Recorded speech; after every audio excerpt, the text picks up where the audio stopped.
నియోజకవర్గంలో Dornipadu KC canal ను Allagadda MLA Bhuma Akhilapriya స్వయంగా సందర్శించారు.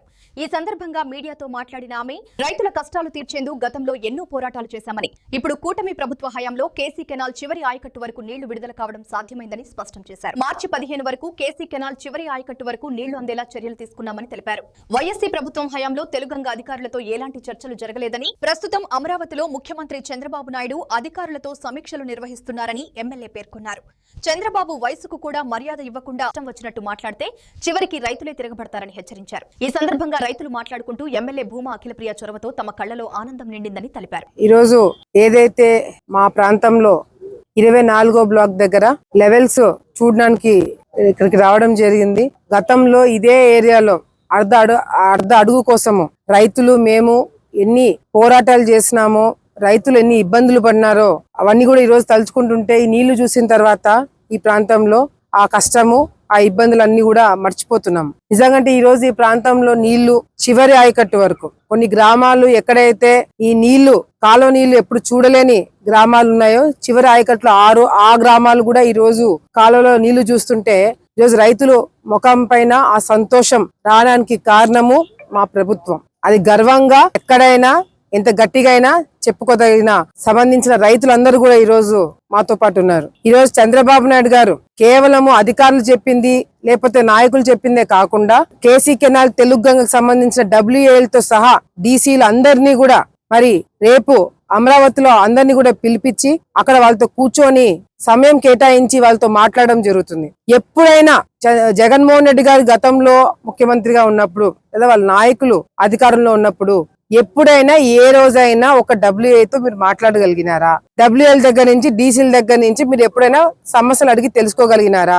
ఏ రోజు కూడా లేదు. కానీ ఈ రోజు చంద్రబాబు నాయుడు గారు రైతులకు ఇచ్చే ఇంపార్టెన్స్ మనం అందరం కూడా ఒకసారి గమనించాలా. వైసీపీ నాయకులకి అర్థం పర్థం తెలీదు, పిచ్చి బట్టి రోడ్డు మీద తిరుగుతున్నట్టుగా, అవగాహన లేకుండా, ఆలోచన లేకుండా, సబ్జెక్ట్ లేకుండా, మీ వయసుకి మీరు ఏం మాట్లాడుతున్నారో అర్థం కాని మాటలు ఈ రోజు వైసీపీ నాయకులు మాట్లాడుతున్నారు. చంద్రబాబు నాయుడు వస్తే వర్షాలు పడవు, చంద్రబాబు నాయుడు గారు వస్తే రైతులు బాగుపడరు, చంద్రబాబు నాయుడు గారు వ్యవసాయాన్ని పక్కన పెట్టమని చెప్పినారని చెప్పి పిచ్చి కూతలు కూస్తున్నారు. ఈ చంద్రబాబు నాయుడు గారు అనేదే లేకపోయింటే అసలు రాయలసీమకి ముఖ్యంగా మన ప్రాంతానికి నీళ్లు వచ్చేవా?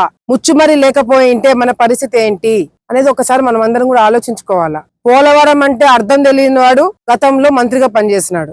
అసలు నాకు రైతులే లేరు, నాకు ఎందుకు ఇచ్చావు ఈ శాఖ తెలియదు అని చెప్పిన మాట్లాడిన వైసీపీ నాయకులు గతంలో మంత్రులుగా పనిచేసినారు. ఈ రోజు సోమవారాన్ని పోలవరంకి అంకితం చేసి చంద్రబాబు నాయుడు గారు గతంలో ఏ విధంగా పోలవరాన్ని మన రాష్ట్రానికి తీసుకురావాలా, అంకితం చేయాలని అనుకున్నారో అది ఈ రోజు మా ప్రభుత్వంతోనే సాధ్యమవుతుంది. ఈ రోజు చివరి ఆయకట్టు వరకు నీళ్లు తీసుకురావడమే కాకుండా కావాలంటే మొన్న ఫిబ్రవరి ఆఖరి వరకు నీళ్ళు వస్తా లేదా అని అనుకున్నారు. కానీ ఈ రోజు ధైర్యంగా చెప్పగలుగుతున్నాము, మార్చి 15 వరకు ఈజీగా మనకి చివరి ఆయకట్టు వరకు నీళ్లు రాగలుగుతున్నాయి. సో దీన్ని బట్టి అర్థమవుతుంది మా ప్రభుత్వంలో ఉన్న పరిపాలన ఏ విధంగా ఉంది, ఏ విధంగా రైతుల్ని మేము ముందుకు తీసుకెళ్లాలా, వాళ్ళ జీవితాలు బాగుపడాలని మేము కృషి చేస్తున్నాం అనేది కూడా ఈరోజు కంటికి కనిపించినట్టుగా మేము ప్రయత్నాలు చేస్తున్నాం. వైసీపీ నాయకులు ఎవరైతే లిఫ్ట్ ఇరిగేషన్ గురించి చాలా గొప్పగా మాట్లాడుతున్నారో, అనంతపూర్ నుంచి చిత్తూరు వరకు మొత్తం వైసీపీ నాయకులు మా రాయలసీమ ప్రాంతం, మా Rayalaseema lift irrigation, Rayalaseema lift irrigation, గుండెకాయ అని చెప్పి గుండెలు బాదుకొని కొట్టుకుంటున్నారో ఆ వైసీపీ నాయకులకి అందరికీ ఒకటే ప్రశ్న నేను అడుగుతున్నా. ఈ రాయలసీమ లిఫ్ట్ ఇరిగేషన్ వల్ల ఎన్ని జిల్లాలు కవర్ అవుతున్నాయి? రాయలసీమలో ఎన్ని ప్రాంతాలు రాయలసీమలో కవర్ అవుతున్నాయి చెప్పండి. అసలు వాళ్ళ ఏరియాకి అంటే కొన్ని ప్రాంతాల్లో ఎక్కడైతే ఈ రాయలసీమ లిఫ్ట్ ఇరిగేషన్ రాదో వాళ్ళు కూడా గుండెలు వాడేసుకుంటున్నారు. సో అవగాహన లేకుండా మాట్లాడుతున్న మీ మాటలు చూసి ప్రజలే మిమ్మల్ని చూసి నవ్వుతున్నారు. అది గమనించండి. అవగాహన తెచ్చుకోండి, లేదంటే పక్కన కూర్చోండి, మేము చేసేది చూడండి. అంతేగాని రైతులని రెచ్చగొట్టే ప్రయత్నాలు చేస్తే మాత్రము రైతులు తిరగబడతారు. మీరు రేపు పొద్దున పోతిరెడ్డిపాడులో ఏదో పెద్ద మీటింగ్ పెట్టుకొని ఘనకారం చేద్దాం అనుకుంటున్నారు. ఎవరైతే రైతులు భూములు కొట్టేసినారో, ఎవరైతే రైతుల జీవితాలతో ఆడుకున్నారో, ఎవరైతే రైతు ఆత్మహత్యలు చేసుకున్నప్పుడు బయటికి రాకుండా ఇళ్లలో కూర్చున్నారో వాళ్ళు ఈ రోజు రైతుల గురించి మాట్లాడుతున్నారు. ఇది పెద్ద ఫ్యాషన్ అయిపోయింది. మీడియా ముందర కండవ వేసుకొని రైతుల గురించి మాట్లాడితే హీరోలు అనుకుంటున్నారు. అసలు సిసలైన రైతుల గురించి మాట్లాడే అర్హత, రైతుల కోసం కష్టపడిన నాయకత్వము కేవలము ఎన్డీఏ ప్రభుత్వంలో మాకు మాత్రమే ఉంది. అది మేము నిరూపించుకున్నాం. ఇంకొకసారి అసలు రేవంత్ రెడ్డి గారు అసెంబ్లీలో రాయలసీమ ఎత్తుపోతుల గురించి మాట్లాడకపోయింటే వీళ్ళందరూ నిద్రపోతున్నారు. ఒక టాపిక్ దొరికింది, ఇప్పుడు మనం ఏదో వాంచుకుందాం వీళ్ళని అని చెప్పి ఒక్కొక్కరు మాట్లాడుతున్నారు. మీరు వాంచుకోవడం కాదు, మిమ్మల్ని రేపు పొద్దున ప్రజలు రైతులు మిమ్మల్ని వాంచుకుంటారు. ఆ సంగతి మీరు గమనించాలా. ముఖ్యంగా రాయలసీమ ద్రోహి ఎవరు అంటే వైసీపీ నాయకులు, జగన్మోహన్ రెడ్డి.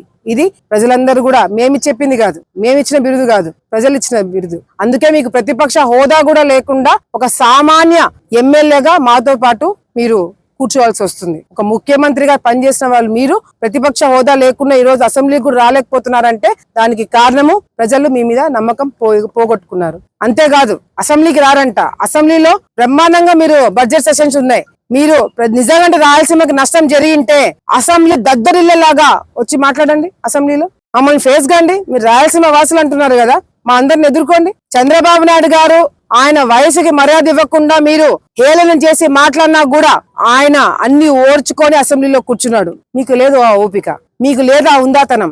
అందుకే మిమ్మల్ని రోడ్డు మీద తీసుకొచ్చి మళ్ళీ ప్రజలు కూర్చోబెట్టాలని సంగతి మర్చిపోదని మరొకసారి తెలియజేసుకో. ప్రెసిడెంట్లకు, డిస్ట్రిబ్యూటర్లకు, అందరికీ పత్రికా విలేకరులకు ప్రతి ఒక్కరికి నా ధన్యవాదాలు.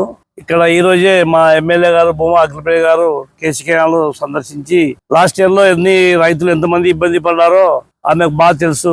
ఆ రోజుల్లో నీళ్లు తెచ్చుకోవాలంటే చాలా కష్టంగా ఉండేది. ఒక్కరోజు ఏదో చుట్టం చూపుగా ఇట్లా కావకట్టమ్మడి వచ్చి అట్లా పోయి మేము నీళ్లు తెచ్చినామని చెప్పి కనీసం అంటే నంద్యాల వరకు కూడా పోయేవాళ్ళు కాదు. దొండిపాటు నుంచి మొదలుకొని శ్రీవెల్లకాల నుంచి తిరిగి అట్లా పోయేవాళ్ళు. రైతులు ఎంతో కింది వరకు నేలంపాడు వరకు చాలా రైతులు ఇబ్బంది పడుతున్నారు. ఈ రోజులలో నీళ్లు సస్యశ్యామలంగా పంటలు ఉన్నాయి, నీళ్లు బాగా వాడుతున్నాయి. ఎమ్మెల్యే గారు ప్రతి నిమిషము కేసీకేఆర్ మీద ప్రత్యేక దృష్టి పెట్టి నీళ్ళ కొరకు ప్రతి కేసీకేఆర్ ఈలను పిల్లంపుకొని మాట్లాడి రైతులు ఎలాంటి ఇబ్బందులు పడకుండా ఉండాలనే ఆలస్యంతో ప్రతి ఒక్కరికి చెప్పడం జరుగుతుంది. ఇంతకుముందు కూడా నా భూమానాయుడు గారు ఒకప్పుడు దాదాపు 15 ఏళ్ళు కావాల్సి ఉంటుంది. మన దొన్నిపాడు మండలము, శ్రీవెల్ల మండలము, మళ్ళీ అట్లే గోస్వాడ మండలము, దొన్నిపాడు 3 మండలాలు ఎండిపోయే టైంలో భూమానాయుడు కాలువకట్ట మీదకి వస్తే రైతులు కళ్ళ ఇళ్ళు చూసి ఎద్దు మనసు నొచ్చుకొని మీరేం భయపడొద్దు నేనున్నాను ముందుకు వచ్చి నీళ్లు గిన రాకపోతే రక్తాన్ని చిందించి కేసీకేలకు నీళ్లు తెప్పిస్తానని హామీ ఇచ్చిన తక్షణమే వారం రోజుల్లో నీళ్లు కంటిన్యూగా నడిపించి రైతులను ఎంతమందో చనిపోయిన వాళ్ళని బతికించి ఆ పేరు నిలబెట్టుకున్నాడు. ఆ పేరు ఈ బోధు కాదు, ఏ రోజు కూడా కేసీకే మీద భూమా నాగిరెడ్డి అంటే ఒక ప్రత్యేకమైన ప్రతి ఒక్కరి మనసులో కలిగి ఉంది. కాబట్టి కేసీకే మీద భూమా వాళ్ళు ఉంటే నీళ్ళు వస్తాయి తప్ప మిగతా వాళ్ళు ఉండే కూడా చాలా ఇబ్బందిగానే ఉంటుందని. కేసీ కెనాల్ నంద్యాల నుంచి ఆలగడ్డ వరకు ఆయకట్టుకి సంబంధించిన రైతు సోదరులు, డబ్ల్యూఏ ప్రెసిడెంట్లు, డీసీ చైర్మన్ గా ప్రసాద్ రెడ్డి అన్న నేను ఇద్దరం ఉన్నాం. ఇక్కడ గత డిసెంబర్ నెలలో ఐఏబీ మీటింగ్ జరిగింది కర్నూలు కలెక్టర్, మన నంద్యాల కలెక్టర్ ఆఫీస్ లో. అక్కడ మంత్రివర్యులు ఉన్నారు, వివిధ రాజకీయ నాయకులు అందరమే అక్కడ సమావేశం అవటం జరిగింది. అక్కడ ఆ సమావేశంలో ఆర్లగడ్డ అంటేనే చిన్న చూపు చుట్టం జరిగింది.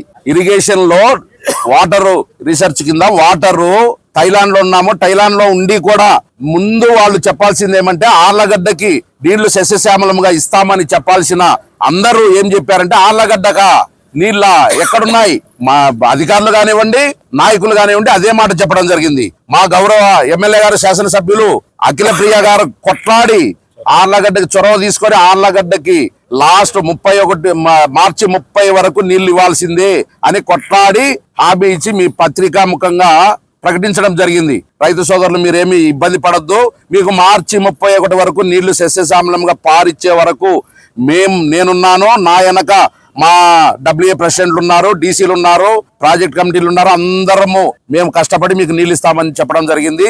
అదే విషయంలో భాగంగా మన శాసనసభ్యులు 24వ లాకుకి ఈ రోజు రావడం జరిగింది. ఈ నీళ్లను చూసి సంతోషంగా ఆ రోజు ఈ విధంగా అన్నారు, మనం ఈ విధంగా కష్టపడుతున్నాము, మీరు ఎవ్వరు ఇబ్బంది పడాల్సిన పని లేదు, మార్చి వరకు నీళ్లు ఇస్తామని ప్రకటించడం జరిగింది.